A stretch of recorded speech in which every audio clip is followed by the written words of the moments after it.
Bulletin का बाकायदा आगाज करेंगे। हम खबर से रावलपिंडी में पुलिस ने जमशेद दस्ती को गिरफ्तार कर लिया है। जराये के मुताबिक जमशेद दस्ती के खिलाफ जिला मुजफ्फरगढ़ के थाना महमूद कोट में मुकदमा दर्ज है। पुलिस न्यू टाउन के इलाके में सर्च ऑपरेशन कर रही थी कि जमशेद दस्ती होटल में मौजूद थे।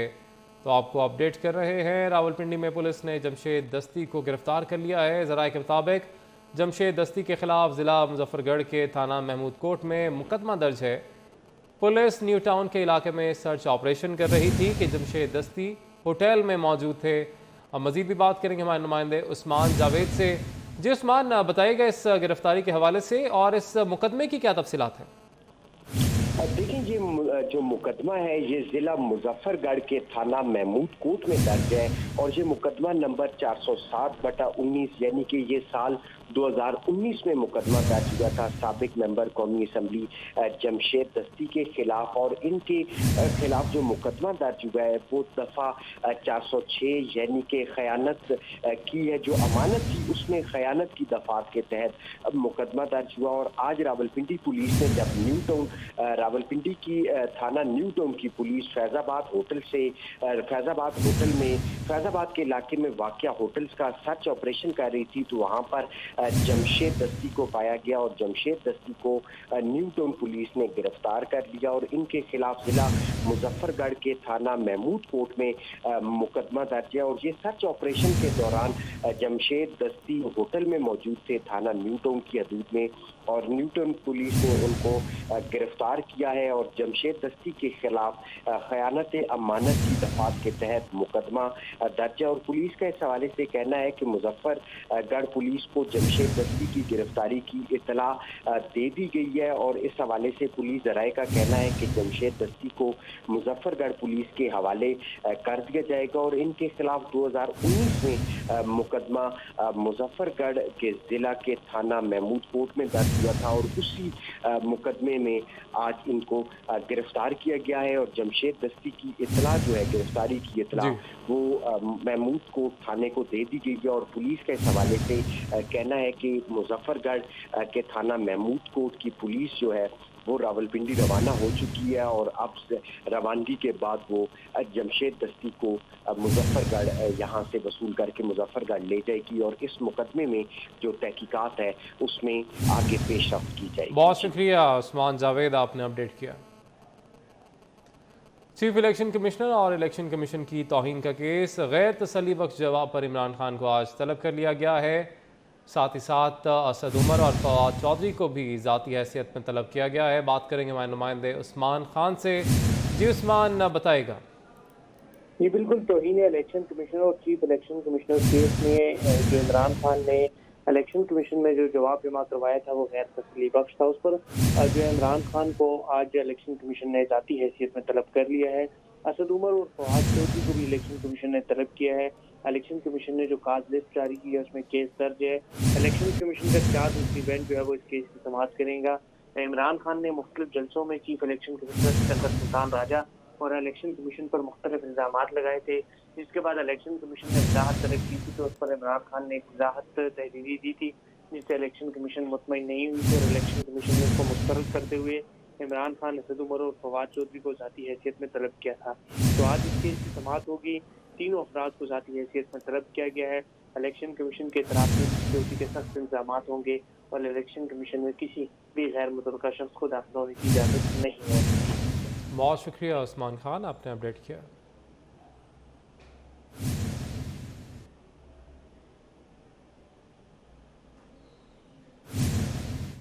इमरान खान ने नई ऑडियो आने का दावा कर दिया। कहते हैं ऑडियो लीक्स में और भी कुछ आ रहा है। नवाज शरीफ से मरीम नवाज ने कहा कि इलेक्शन कमीशन ने तोशाखाना केस में इमरान खान को नाअहल करने की यकीन दहानी कराई है। इमरान खान को अंदर की बातें कौन बता रहा है? ऑडियो लीक्स में है और फिर ऑडियो लीक्स में और भी कुछ आ रहा है। अभी आने वाले दिनों में आप किस्तों की इंतजार करें। एक ये भी आप सुन रहा हूं मैं आ रहा है कि इमरान खान को वो मरियम कह रही है अब्बा जी को कि इमरान खान को हम तोशाखाना इलेक्शन कमीशन कह रहे हैं मैं डिस्क्वालीफाई कर दूंगा, इसको फिक्र ना करें कि तो ये है इलेक्शन कमीशन। मुल्क के नामजद वज़ीर ख़जाना और मौशी जादूगर इसहाक डार लंदन से 5 साल बाद वतन वापस पहुँच गए हैं। इसहाक डार वज़ीर आज़म शहबाज शरीफ के साथ खुसूसी तैयारे पर पाकिस्तान पहुँचे। नूर खान एयरबेस पर गुफ्तगू करते हुए उनका कहना था कि पाकिस्तानी मईशत को पहले भी भंवर से निकाला था, अब भी पूरी कोशिश करेंगे। कारोबारी हलकों ने भी इसहाक डार की आमद पर खुशी जाहिर की है। अरकान पार्लियामेंट कहते हैं कि सख्त मेहनत करना पड़ेगी। तफसीलात इस रिपोर्ट में। साबिक वजीर खजाना इसहाक डार के पाकिस्तान पहुंचते ही मुल्क के कारोबारी हलकों में खुशी और इत्मीनान की लहर दौड़ गई। इसहाक डार लंदन से 5 साल बाद वजीर आजम शहबाज शरीफ के साथ खुसूसी तैयारी पर पाकिस्तान पहुंचे। इसहाक डार ने नूर खान एयरबेस पर गुफ्तगू करते हुए कहा, कायद नवाज शरीफ और वजीर आजम शहबाज शरीफ ने वजीर खजाना की जिम्मेदारियां दी हैं। पाकिस्तानी मईशत को पहले भी भंवर से निकाला था, अब भी पूरी कोशिश करूंगा। उम्मीद है मुल्क को दुरुस्त मुआशी समत में ले जाएं। अल्लाह ताला के फजल करम से मैं अपने मुल्क में वापस आया हूँ और मुस्लिम लीग नून के कायद मियाँ नवाज शरीफ और सदर और प्राइम मिनिस्टर मियाँ शहबाज शरीफ ने मुझे कहा है कि मैं अपनी वज़ीर ख़जाना की जिम्मेदारियाँ कबूल करूँ, तो अल्हम्दुलिल्लाह मैं पूरी कोशिश करूँगा कि पाकिस्तान जिस भंवर में मुआशी तौर पर फंसा है हम इसको निकालें, जैसे हमने 98-99 में निकाला था, 2013-14 में निकाला था। इंशाअल्लाह बड़ी उम्मीद है कि हम पॉजिटिव डायरेक्शन में जाएंगे। अरकान पार्लियामेंट ने अपनी राय का इजहार करते हुए कहा कि इसहाक डार मुल्क की मईशत को बेहतर बनाएंगे। ताहम चंद अरकान की राय है कि डॉलर को फौरन कंट्रोल करना मुमकिन नजर नहीं आता, मेहनत करना पड़ेगी। इंशाल्लाह उम्मीद है कि वो डॉलर तो आज तो नीचे आ गया, डॉलर कुछ 6-6.5 रुपये, तो इंशाल्लाह ताला बेहतर करेगा जी। उनके पास एक तो इल्म भी है और तजुर्बा भी है। He will, I think, be more serious on this issue. और वो उससे भी बड़ा इम्पैक्ट पड़ेगा। अब आज 3 रुपये 6 रुपये डॉलर क्यों कम हो गया, उनकी खबर सुन के कि वो वापस आ रहे हैं। तो there is lot of speculation of dollar in the country, इसमें तो कोई दो राय है ही नहीं। इसहाक डार का कहना था, नवाज शरीफ की क़यादत में हम दुनिया की 18वीं मईशत बनने जा रहे थे। कम तरीन शरह सूद और ग्रोथ रेट बुलंद था, पाकिस्तानी रुपया भी मुस्तहकम था। उन्होंने कहा, जहाँ से सफर खत्म हुआ वहीं से आगाज कर रहे हैं। इसहाक डार से आज सेनेट इजलास में हल्फ लिए जाने का इम्कान है। इसहाक डार से चेयरमैन सेनेट सादिक संजरानी हल्फ लेंगे। बात करेंगे हमारे नुमाइंदे अवैस कियानी से। जी अवैस। देखिए, वज़ीर जो इसहाक डार हैं वो इस्लामाबाद पहुंच चुके हैं और आज जो सुबह जो मामलात हैं इनके हवाले से वो अब देखा जा रहा है इलेक्शन कमीशन के मामलात को भी, और साथ ही साथ इम्कान जाहिर किया जा रहा है कि सेनेट से आज शाम को ही जो है ये इनकी हलफ जो है वो लिया जाएगा। और सादिक संजरानी जो चेयरमैन सेनेट हैं वो इसहाक डार से जो है सेनेटर का जो है वो हल्फ लेंगे। और उसके बाद इम्कान जाहिर किया जा रहा है कि जो परसों मतलब कि 28 तारीख को जो होने जा रही है वफाकी काबीना, तो उसमें जो है इसहाक डार जो है वो शिरकत करेंगे। ठीक है, बहुत शुक्रिया अवैस, आपने अपडेट किया। इसहाक डार की वापसी की खबर से डॉलर को झटका। ओपन मार्केट में डॉलर 7 रुपये तक गिर गया। इंटरबैंक और ओपन मार्केट में डॉलर 237 रुपये पर आ गया। स्टॉक मार्केट में 531 पॉइंट्स का इजाफा हुआ। एक्सचेंज कंपनीज एसोसिएशन के जनरल सेक्रेटरी जफर पराचा का कहना है कि आज पाकिस्तानी मईशत के लिए अच्छा दिन रहा। उनका मजीद क्या कहना था, ये जानते हैं। आज पाकिस्तान की इकनॉमी के लिए बहुत अरसे के बाद एक अच्छा दिन हमको देखने को मिला। आज इंटर बैंक के अंदर 4 रुपये की कमाई हुई है और ओपन मार्केट में 6 रुपया 50 पैसे कम हुआ है। मेन वजह तो इसहाक डार साहब का जो सुनने में आ रहा है कि वज़ीर ख़जाना वो बनने जा रहे हैं, उसकी वजह से एक पॉजिटिव मूव आई है मार्केट में और ओवरऑल लोगों ने उनको वेलकम कहा है। स्टॉक मार्केट भी तकरीबन 300 से 400 पॉइंट्स बढ़ गई है और ओवरऑल एक लोगों में अच्छी खुशी की लहर है।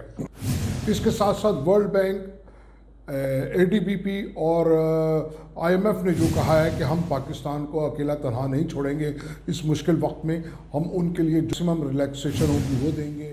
महकमा एंटी करप्शन ने मुस्लिम लीग नून के MNA जावेद लतीफ़ और उनके 2 भाइयों के खिलाफ तहकीकात का आगाज़ कर दिया है।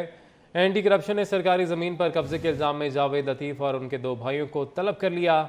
एंटी करप्शन ने जावेद लतीफ़, मुनव्वर लतीफ़, अमजद लतीफ़ और दीगर के खिलाफ सरकारी ज़मीन पर कब्जे के इल्ज़ाम में तहकीकात शुरू कर दी। एंटी करप्शन शेखुपुरा ने जावेद लतीफ़ को तहकीकात के लिए तलब कर लिया है।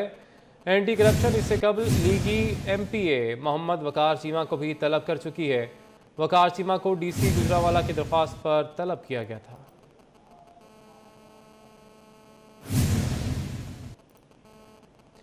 विफाकी ब्यूरोक्रेट्स की ग्रेड 21 से 22 में तरक्की का अमल। इस्टेब्लिशमेंट डिवीजन ज़राए के मुताबिक आला इख्तियाराती सिलेक्शन बोर्ड इजलास तलब करने का फैसला किया गया है। इजलास नवंबर के पहले हफ्ते में मुतवक्के है। आला इख्तियाराती सिलेक्शन बोर्ड के इजलास की सदारत वज़ीर आज़म करेंगे। बात करेंगे हमारे नुमाइंदे बाबर शहजाद तुर्क से। जी बाबर, बताइएगा। देखिए, वफाकी ब्यूरोक्रेट्स की ग्रेड 21 से 22 में तरक्की के लिए हाई पावर सिलेक्शन बोर्ड का इजलास जो है वो नवंबर के पहले हफ्ते में बुलाने का फैसला किया गया है। वज़ीर आज़म शहबाज शरीफ हाई पावर सिलेक्शन बोर्ड इजलास की सदारत करेंगे। करीबन 30 से ज़ायद जो ग्रेड 21 के अफसरान हैं, पुलिस सर्विस ऑफ पाकिस्तान के, पाकिस्तान एडमिनिस्ट्रेटिव सर्विस के, सेक्रेटेरिएट ग्रुप और दीगर जो सर्विसेज और ग्रुप्स हैं उनको ग्रेड 22 में तरक्की दी जाएगी। 30 से ज़ायद अफसरान की तरक्की का फैसला हाई पावर सिलेक्शन बोर्ड करेगा। ये आपको बताना चलूँ कि 1.5 बरस तक जो है वो साबिक वज़ीर आज़म इमरान खान के दौर में हाई पावर सिलेक्शन बोर्ड का इजलास नहीं हुआ था। मौजूदा हुकूमत ने इक़्तिदार संभालने के बाद पहली दफ़ा हाई पावर सिलेक्शन बोर्ड का इजलास जो है वो बुलाया इस साल, और इसी साल दूसरा हाई पावर सिलेक्शन बोर्ड का इजलास अब हुकूमत बुलाने जा रही है। जी बहुत शुक्रिया बाबर, आपने अपडेट किया। मुर्तज़ा वहाब एडमिनिस्ट्रेटर कराची के अहदे से मुस्ताफ़ी हो गए। उन्होंने इस्तीफ़ा वज़ीर आला सिंध मुराद अली शाह को इरसाल कर दिया है। मुर्तज़ा वहाब ने प्रेस कॉन्फ्रेंस के दौरान अहदे से मुस्ताफ़ी होने का ऐलान किया। उन्होंने कहा कि अवाम की खिदमत करना इस शहर और मुल्क में आसान नहीं। कुछ लोग नहीं चाहते ये शहर तरक्की करे। हुकूमत काम करती है तो रोक दिया जाता है। क़यादत के फैसलों और पार्टी फैसलों का पाबंद हूँ। तफसीलात मोहम्मद कामरान की रिपोर्ट में। Administrator Karachi municipal corporation Murtaza Wahab ने ओहदे से इस्तीफे का ऐलान कर दिया। सिंध असम्बली में न्यूज़ कॉन्फ्रेंस करते हुए एडमिनिस्ट्रेटर कराची ने कहा कि शहर के साथ मुखलिस होकर काम किया। ये नहीं हो सकता कि मेहनत का फल आने पर काम से रोक दिया जाए। अपना इस्तीफा वज़ीर आला सिंध को अरसाल कर दूंगा। मेरी अखलाकियात मुझे इस बात की अब इजाज़त नहीं देती कि मैं बहसीत एडमिनिस्ट्रेटर कंटिन्यू करूँ, और आज मैं बाज़ाब्ता तौर पर इस ओहदे से इस्तीफ़ा दे रहा हूँ। मैं कंटिन्यू नहीं कर सकता इस ओहदे पर। मुर्तज़ा वहाब ने कहा कि मेरे शफाफ तरीके से पैसे केएमसी के अकाउंट में आते, ओहदों का मोहताज नहीं। चाहता तो वसीम अख्तर की तरह कैफे प्याला पर पराठे खाता।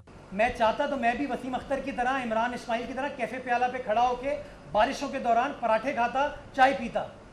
कि मेरे पास तो इख्तियार नहीं है, लेकिन आपके कैमरे ने भी दिखाया और दुनिया ने देखा कि मैं सड़कों पर नजर आ रहा था पानी निकालते हुए।